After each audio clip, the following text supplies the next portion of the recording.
Hello friends, स्वागत है आप सभी का गुरुजी श्री प्लान यूट्यूब चैनल पर। आज की इस वीडियो में फ्रेंड्स हम देखेंगे वायुमंडल की परतें। देखिए इसमें 5 तरह की परतें पाई जाती हैं। उन सभी परतों को देखते हुए फिर बाद में हम एक एक परत का विस्तार अध्ययन करेंगे, उसकी प्रॉपर्टीज, उसके लेयर में कहाँ तक उसका विस्तार है, इन सभी को देखते हुए अपने इस टॉपिक को कवर करेंगे। और फ्रेंड देखिए, इस टॉपिक को देखने के बाद आपका वायुमंडल की परतों पर बहुत ही अच्छी पकड़ हो जाने वाली है।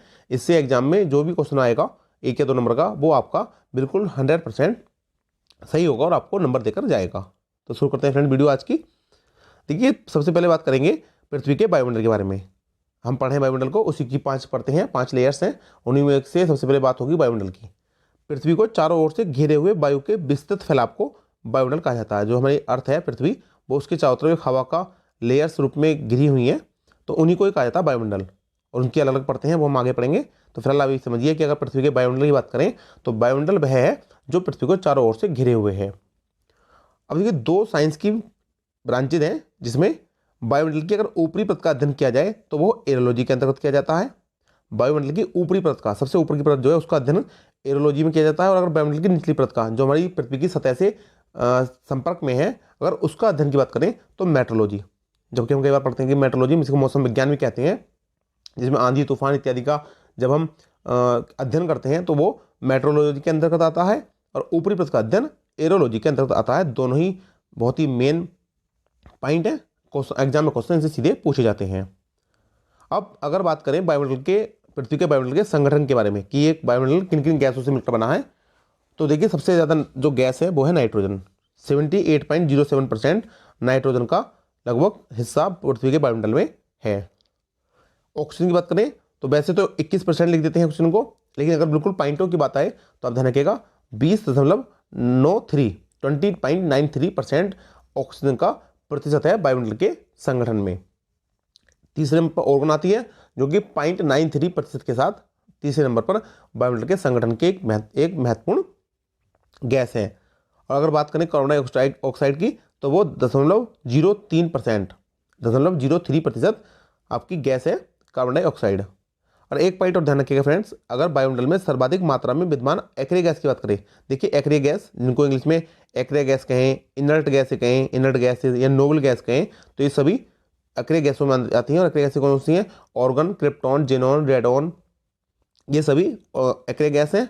और इसमें सबसे ज़्यादा मात्रा में जो पाई जाती है वो पाई जाती है आपकी ऑर्गन गैस, Ag, जो मैंने आपको बताया 0.93% की मात्रा के रूप में वायुमंडल में पाई जाती है। तो आप इसको जो ध्यान रखिएगा कि वायुमंडल में सर्वाधिक मात्रा में विद्यमान अक्रिय गैस है ऑर्गन। इससे क्वेश्चन एग्जाम में बनता ही बनता है। अब बात करते हैं पृथ्वी के वायुमंडल की। देखिए 5 परतें मैंने आपको पहले बता दी हैं, उनके नाम मैं बता देता हूँ आपको। सबसे पहले देखिए हमारी ये अर्थ है। अर्थ से जब ऊपर की तरफ चलेंगे स्पेस की ओर, आसमान की ओर, तो देखिए सबसे पहले पड़ेगी क्षोभ मंडल। आप देख सकते हैं क्षोभ मंडल, इंग्लिश में इसको कहेंगे ट्रोपोस्फेयर। दूसरे नंबर पर आती है समताप मंडल, जिसको स्ट्रेटोस्फेयर कहा जाता है। उससे ऊपर आता है मध्यमंडल, मीजोस्फेयर। चौथे नंबर पर उसके ऊपर आता है आयन मंडल, आयनोस्फेयर। और सबसे लास्ट का सबसे भारी जो वायुमंडल की परत है वो है एक्जोस्फेयर, बाह्य मंडल। तो नीचे से ऊपर का क्रम है क्षोभ मंडल, सप्ताह मंडल, मध्य मंडल, आयन मंडल, बाह्य मंडल। इंग्लिश में ट्रोपोस्फेयर, स्ट्रेटोस्फेयर, मेजोस्फेयर, आयनोस्फेयर और एक्जोस्फेयर। तो ये 5 परतें वायुमंडल की हैं। अब देखिए इनके बारे में एक एक करके देखेंगे और डिटेल में प्रॉपर्टी को देखते चले जाएंगे। सबसे पहले बात करेंगे नंबर 1 क्षोभ मंडल की। पृथ्वी से टच हो जाती है, शुरू हो जाती है पृथ्वी की सतह से जहाँ हम रह रहे हैं। और देखिए इसका अन्य नाम क्या है? संवहन मंडल, अधोमंडल। कभी कभी एग्जाम में अगर अधोमंडल पूछ ले आपसे या संवहन मंडल, तो आपको ध्यान रखना है यह भी दोनों ही क्षोभ मंडल के नाम है या ट्रोपोस्फीयर के नाम है। संवहन धारा बहने के कारण, देखिए जो वायु की धाराएं बहती हैं वो संवहनी धाराएं होती हैं, और उन धाराओं के बहने के कारण इस मंडल को संवहन मंडल कहा जाता है। और किसी मंडल में आपको, वायु के मंडल में किसी में आपको ये नहीं दिखेगा कि वहाँ पर हवा की धाराएं बह रही हो, जबकि सिर्फ क्षोभ मंडल में ही हवाएं की धाराएं बहती हैं। तो इसीलिए इसको संवहन मंडल कहा जाता है। सभी मौसमी घटनाएं जैसे बादल बरसना, गर्जना, वर्षा होना, आंधी तूफान आना, ये सभी घटनाएं इसी मंडल में होती हैं। इस मंडल का, इस वायु की परत का काफ़ी बड़ा इंपॉर्टेंस इसके अंदर बादल का बनना, वर्षा, आंधी का होना है। क्योंकि बादल वर्षा होगी तभी पृथ्वी पर जल होगा, और जल होगा तो तभी यहाँ पर पेड़ पौधे, खेती बाड़ी सब कुछ होगा, और तभी इंसान और जीव जंतु जीवित रह पाएंगे। तो क्षोभ मंडल अपने आप में काफ़ी बड़ा विशिष्ट महत्व रखता है, और इसी में ही सभी ऑक्सीजन गैसें और नाइट्रोजन सब कुछ हैं जो हमारे और पेड़ पौधों के लिए काफ़ी ज़्यादा आवश्यक हैं। तो ये तो हो गई क्षोभ मंडल की बात। अब देखिए इसकी ऊंचाई की बात करें तो ये ध्रुव पर इसकी ऊंचाई 8 किलोमीटर, पृथ्वी की सतह से लेकर 8 किलोमीटर तक की ऊंचाई पाई जाती है, जबकि विषुवत रेखा पर ये ज़्यादा ऊंचाई तक होती है, 18 किलोमीटर तक।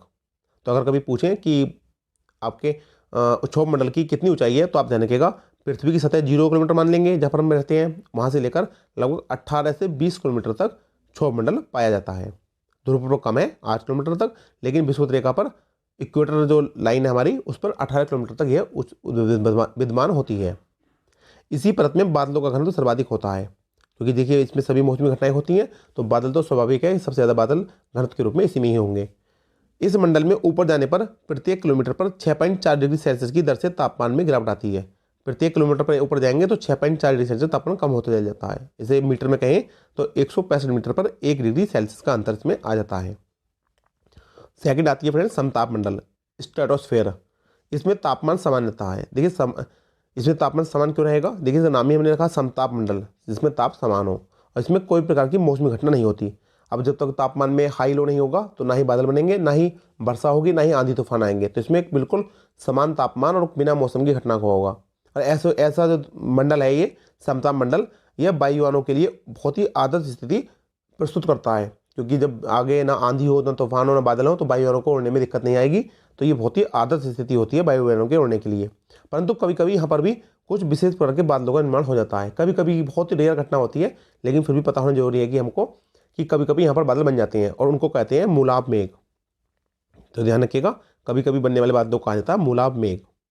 विस्तार की बात करें तो पृथ्वी की सतह से 18 से 32 किलोमीटर तक, मैंने आपको बताया पृथ्वी की सतह से 0 से 18 से 20 किलोमीटर तक क्षोभ मंडल आता है, और 18 और 20 के बाद 32 किलोमीटर तक लगभग आपका दूसरे नंबर का जो मंडल है समताप मंडल वह आता है। इसकी मोटाई ध्रुव पर अधिक और विषुवत रेखा पर कम होती है, जबकि क्षोभ मंडल की ऊंचाई ध्रुव पर कम और विषुवत रेखा पर अधिक थी। इसका जस्ट विपरीत है ये, इसमें ध्रुव पर सर्वाधिक होगी और विषुवत रेखा पर सबसे कम होगी। कभी कभी विषुवत रेखा पर इसका लोप भी हो जाता है, इतनी कम इसकी ऊंचाई रह जाती है कि लगभग खत्म ही हो जाती है, कि विषुवत रेखा पर ये मंडल पाया नहीं जाता है। तो कभी कभी ये होता है, तो इन पॉइंट को आप नोट करिएगा। देखिए मैंने रेड मार्कर से इसको हाईलाइट किया है, जिससे आप इसको आसानी से याद रख सकें, नोट कर सकें। और देखिए फ्रेंड्स, आप सभी हमारे साथ नोट जो बता चलेगा, अपने नोट्स को अच्छे से मेंटेन कीजिएगा। आपके द्वारा बनाए गए नोट्स ही आपके एग्जाम के टाइम में काफ़ी ज़्यादा बेनिफिशियल होने वाले हैं। एग्जाम के पीक टाइम में फ्रेंड्स, ना तो आप मोटी मोटी किताब पढ़ सकते हैं, ना ही बड़ी बड़ी लेक्चर्स वीडियो देख सकते हैं। उस समय आपके द्वारा बनाए गए शॉर्ट नोट्स, बेहतर नोट्स जो आपने बहुत ही अच्छे तरीके से मेंटेन किए हैं, वही आपके एग्जाम में हेल्पफुल साबित होंगे। और देखिए फ्रेंड, मैं तो खुद अपने नोट्स बनाता हूँ, मेरे बिना नोट्स के बिना तो मैं भी नहीं अध्ययन कर सकता, ना ही मैं आपको कुछ बातें बता सकता, सिखा सकता हूँ। तो इसलिए नोट्स बहुत इंपॉर्टेंट है, बहुत मस्ट है। तीसरी परत की बात करें फ्रेंड्स, तो तीसरी परत के नाम आता है मेजोस्फीयर। हिंदी में कहें तो मध्य मंडल। पहला क्षोभ मंडल, उसके ऊपर हमने बताया आपको समताप मंडल, और उसके ऊपर आ गया मध्य मंडल। विस्तार 50 से 55 किलोमीटर से शुरू हो जाता है और 80 किलोमीटर तक यह लगभग फैला हुआ है।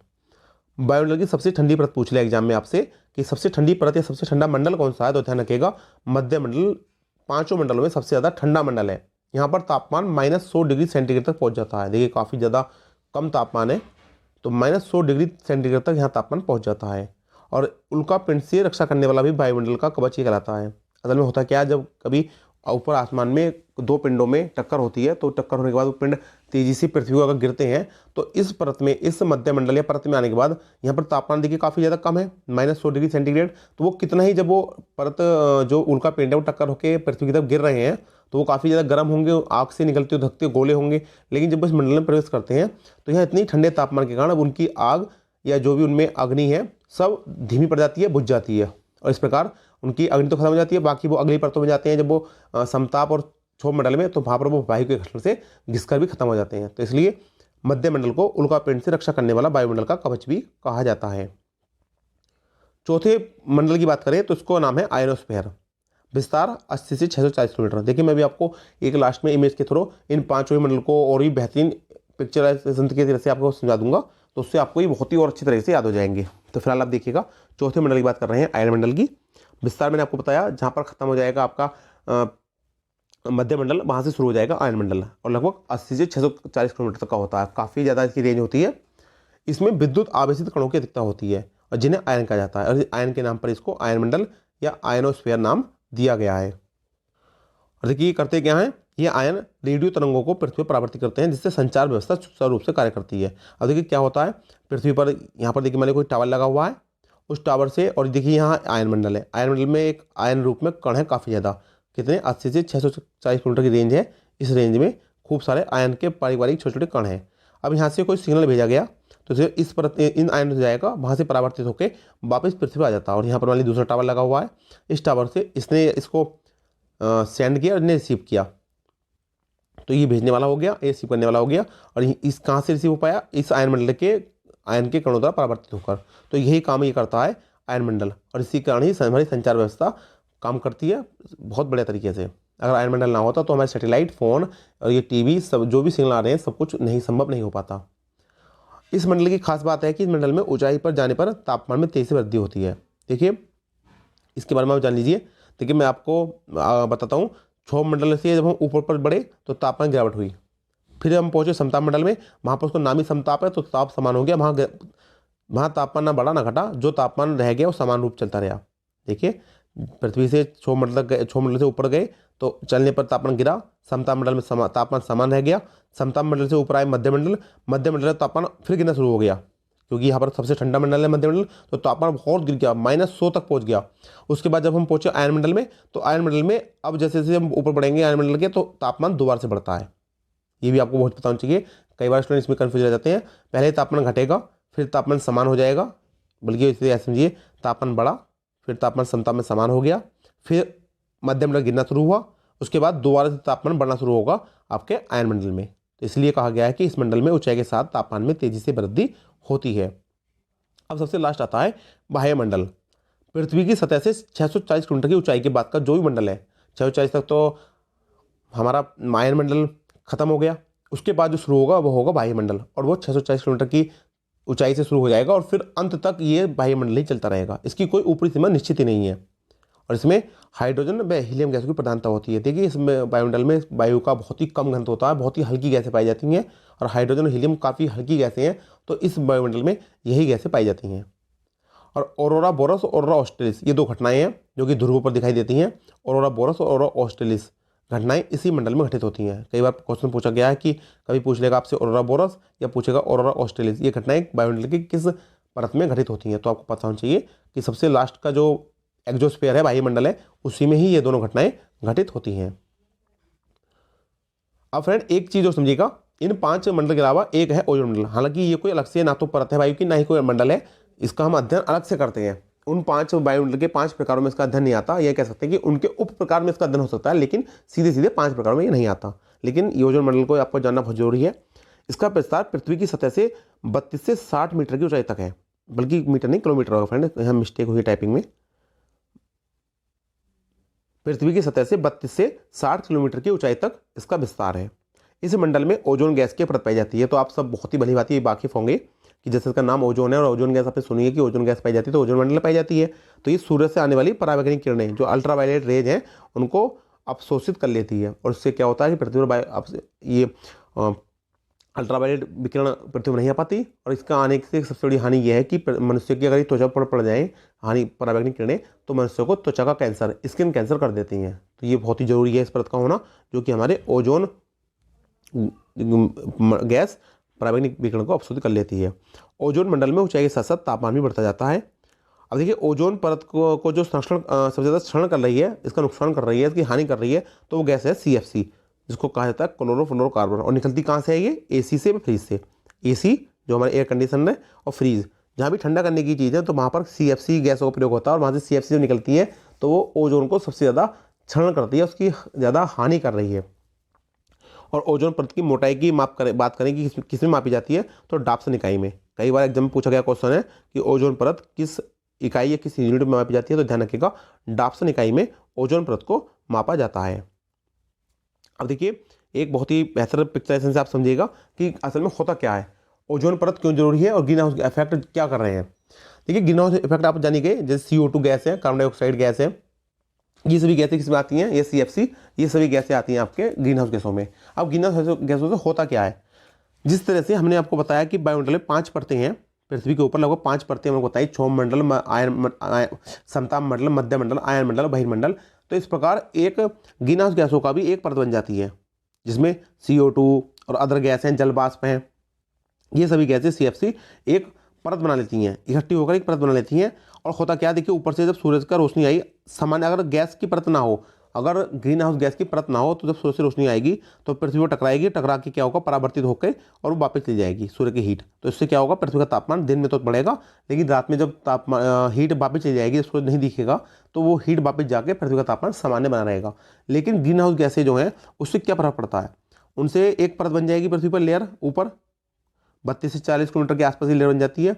और होता क्या है, जब सूर्य की से किरणें आती हैं, प्रकाश, उसमें गर्मी भी होगी उनके, और वो पृथ्वी टकराएंगी, टकरा के जब वो वापस लौटेंगी, तो वो वापस लौटने में उनको ये जो परत है ग्रीन हाउस इफेक्ट वाली गैस है, ये उसको रोकने में बाधा उत्पन्न करेंगी। तो ना तो वो वापस जा पाएगी गर्मी, वो टकरा के फिर लौटेगी पृथ्वी पर, फिर वापस जाएगी, फिर वो परत लगी हुई है ऊपर, फिर वापस, तो वो यहीं गर्मी घूमती रहेगी। तो सूरज आता रहेगा, उसकी रोशनी आती रहेगी और यहाँ गर्मी यहीं पैदा होती रहेगी। तो उससे क्या होगा, पृथ्वी का तापमान बढ़ता चला जाएगा। इसी कारण ग्रीन हाउस इफेक्ट यह नाम दिया गया है, क्योंकि ये जो गैसें हैं इसके कारण ये प्रभाव पड़ रहा है। और जब पृथ्वी का तापमान बढ़ता चल जाएगा तो पृथ्वी पर मौजूद जो ग्लेशियर हैं वो पिघलने शुरू हो जाएंगे, पिघल रहे हैं, शुरू क्या हो जाएंगे फ्रेंड्स, असल में शुरू हो गए हैं। ग्रीन हाउस इफेक्ट काम कर रही है अपना, मनुष्य मान नहीं रहा, पर विभिन्न तरह के एसी, कंडीशनर और फ्रीज, इन तरह की गैसों के द्वारा ग्रीन हाउस इफेक्ट का काफ़ी ज़्यादा उत्पादन हो रहा है और उसके कारण उत्सर्जन हो रहा है। और उसके कारण क्या हो रहा है कि पृथ्वी का तापमान बढ़ रहा है, और उससे क्या होगा, बड़े बड़े ग्लेशियर पिघलने शुरू हो गए हैं। और उससे क्या होगा, जब ग्लेशियर पिघलेंगे तो इनमें काफ़ी बड़ी मात्रा में जल है, और जल जब समुद्र में जाकर मिलेगा तो समुद्र का तल बढ़ जाएगा, और बढ़ने के बाद जो भी काफ़ी ज़्यादा समुद्र के किनारे की हैं वो सभी साइड डूबेंगे। बल्कि यहाँ तक मानिएगा, रिसर्च ये कहती है कि लगभग अगर सारे ग्लेशियर पिघल जाएँ, पृथ्वी पर मौजूद सारे ग्लेशियर पिघल जाएँ, तो समुद्र का जो तल है वो लगभग 40 मीटर तक उठ जाएगा। अब आप अंदाज़ा लगाइएगा, अगर समुद्र का तल 40 मीटर उठ जाए तो लगभग पृथ्वी पर मौजूद सभी बिल्डिंग, 40 मीटर तो काफ़ी ज़्यादा होता है, सभी बिल्डिंग और जो भी हैं सभी लगभग काफ़ी हद तक डूब जाएंगे। और जो ऊपर भी बिल्डिंग है, जब उनके नीचे तक डूबा पड़ा है और नीचे की मिट्टी सब खराब हो जाएगी, तो वो भी गिरने की स्थिति में आ जाएंगी। तो बड़ी ही भयावह स्थिति हो सकती है, इसलिए हमको इन ग्रीन हाउस गैसों के उत्सर्जन पर रोक लगानी चाहिए।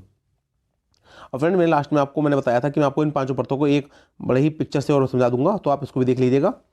हमारी अर्थ तो ये हो गई, हमारी प्यारी अर्थ, इस पर हम रहते हैं। इसके ऊपर आता है ट्रोपोस्फेयर। देखिए ट्रोपोस्फेयर में मैंने आपको बताया, इसे कहते हैं क्षोभ मंडल। और इसी मंडल में देखिए बादल कर देंगे, बिजली कर देगी, सभी जो भी मौसमी घटनाएं यहाँ पर होंगी। इसके ऊपर स्ट्रेटोस्फेयर, जिसको कहते हैं समताप मंडल, यहाँ पर वायुयान उड़ते हैं, जो वायुयान है वो यहाँ पर उड़ते हैं।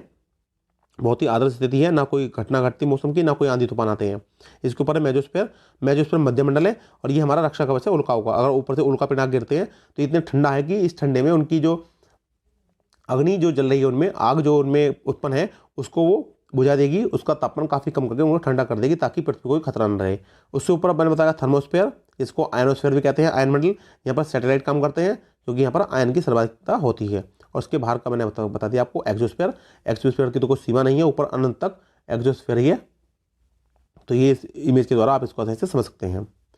तो फ्रेंड्स, ये हो गई हमारी आज की वीडियो पृथ्वी के वायुमंडल के बारे में। अगर फ्रेंड, अगर आपको मेरी वीडियो पसंद आई हो तो आपसे रिक्वेस्ट है कि हमें वीडियो को लाइक जरूर कीजिएगा, और कम से कम अपने 5 फ्रेंड के साथ आप इस वीडियो की लिंक को जरूर शेयर कीजिएगा। और जो फ्रेंड्स हमारे चैनल पर अभी तक चैनल को सब्सक्राइब नहीं किए हैं, उन सभी से रिक्वेस्ट है कि चैनल को सब्सक्राइब कर दीजिएगा, साथ साथ बेल आइकन को प्रेस कर दीजिएगा, जिससे आपको हमारी आने वाली हर वीडियो का नोटिफिकेशन सबसे पहले मिल सके। और देखिए फ्रेंड, हमारे चैनल पर हर वीडियो बिट डिटेल पढ़ाई जाती है। बिट डिटेल स्टडी करने के लिए आप हमारे चैनल गुरुजी स्टडी प्लान को ही चुनें। बहुत ही बेहतर तरीके से, बहुत ही डिटेल तरीके से आपको हर टॉपिक की पढ़ाई की जाती है। तो फ्रेंड, मिलते हैं आपसे नेक्स्ट वीडियो में, तब तक के लिए गुड बाय, जय हिंद, जय भारत।